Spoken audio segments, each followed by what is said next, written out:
சாமி சேர்ந்த உதவி பண்ணுங்க சாமி. காசு கூட கையை காத்து காட்டுல எவ்வளவு ரத்தம் சட்டை கூட அரை ரத்தம் போய்கிட்டு உள்ள இல்ல ஒன்றும் தர்றேன். டேய் ஜூஸ் சொல்றான்.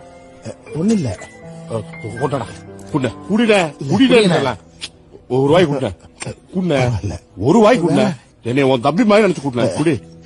அங்க பொண்டாட்டி நிக்கிறா, பட்னியா கிடக்குறா, அதான் வேற எதுவும் இல்ல.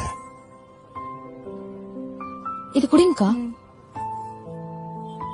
எதுக்கும் கவலைப்பட வேணாம்க்கா. சரிங்க.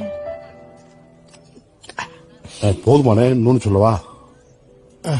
போதும் சார். ஏனே யார் நீ, எந்த ஊரு, ஏன் இப்படியெல்லாம்? மேல அடிக்கிறது தான் சார் தொழில். கொஞ்ச காலமா வேலை எதுவுமே இல்ல. இதை விட்டா வேற எதுவும் தெரியாது. என்னையே நம்பி வந்திருக்கல அவளை காப்பாத்தணும்ல, அதான். சுரேஷ்